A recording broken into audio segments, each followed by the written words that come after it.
Garments শ্রমিকদের জন্য সুখবর, আবার বাড়ছে তাদের বেতন। বাংলাদেশে বিদ্যমান শ্রম আইনটি সংশোধন করা হয়েছে, যার ফলে গার্মেন্টস শ্রমিকদের জন্য অনেকগুলো নতুন সুযোগ সুবিধা যুক্ত হচ্ছে। সংশোধিত শ্রম আইন নিয়ে শ্রমিক নেতারা সন্তোষ প্রকাশ করলেও শিল্প মালিকেরা কয়েকটি বিধান নিয়ে ক্ষুব্ধ। নতুন আইনে যেসব গুরুত্বপূর্ণ সংশোধন আনা হয়েছে সেগুলো হলো, উৎসব ছুটি আগে ছিল 11 দিন, এখন সেটি বাড়িয়ে 13 দিন করা হয়েছে। আগে মাতৃত্বকালীন ছুটি ছিল 112 দিন, এখন সেটা করা হয়েছে 120 দিন। আগে শ্রমিকদের বেতন 5 বছর পর পর বাড়ানো হতো, এখন 3 বছর পর পর বাড়াতে হবে। আন্দোলন করলে কোনো শ্রমিককে কালো তালিকাভুক্ত করা যাবে না। শ্রমিক মালিকের সংজ্ঞায়ও পরিবর্তন আনা হয়েছে। ফ্যাক্টরির বড় কর্মকর্তারাও শ্রমিক হিসেবে গণ্য হবেন এবং সকল সুযোগ সুবিধা পাবেন। আরও একটি গুরুত্বপূর্ণ সংশোধনী হল, আগে 5 বছরের কম চাকরি করলে তাকে কোনো সার্ভিস বেনিফিট দেওয়া হতো না। এখন থেকে কোনো শ্রমিক 1 বছর চাকরি করলেও সে সার্ভিস বেনিফিট পাবে পার্সেন্ট হিসাবে। এছাড়া শ্রমিকদের পেনশনের ব্যাপারটিও বাধ্যতামূলক করা হয়েছে। শ্রমিকের থেকে যে টাকা জমা রাখা হবে, মালিকেও সমপরিমাণ অর্থে তাকে প্রদান করবে, যেটি একজন শ্রমিক চাকরিতে রিজাইন দেওয়ার পর পাবেন।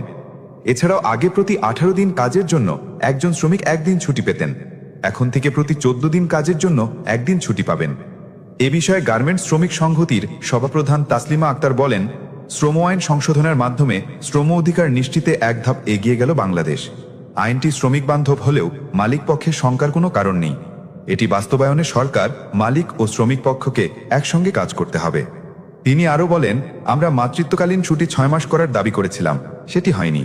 আশা করি ভবিষ্যতে মাতৃত্বকালীন ছুটি বাড়ানো হবে। এ বিষয়ে নিট পোশাক শিল্পের মালিকদের সংগঠন বিকেএমইএ সভাপতি মোহাম্মদ হাতেম বলেন, টিসিসির বৈঠকে যে সিদ্ধান্ত হয়েছিল সেখান থেকে সরে গিয়ে সরকার অন্য কারো স্বার্থে বা কারো দ্বারা প্রভাবিত হয়ে শ্রম আইন সংশোধন করেছে। এতে শ্রমিকের স্বার্থ সংরক্ষিত হয়নি, শিল্প ক্ষতিগ্রস্ত হবে, শ্রমিক অসন্তোষ বাড়বে। শ্রম আইন সংশোধনে আগামী মার্চ পর্যন্ত সময় থাকলেও তড়িঘড়ি করে কেন এমন করলো সেটি নিয়েও প্রশ্ন তুলেন তিনি।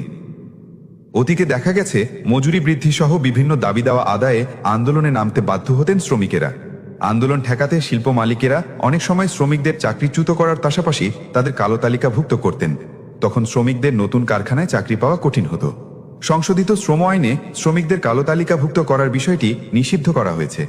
এছাড়া মালিক বা মালিকদের সংগঠনের নিয়ন্ত্রণে শ্রমিক সংগঠন গঠনে উৎসাহ দেওয়া যাবে না।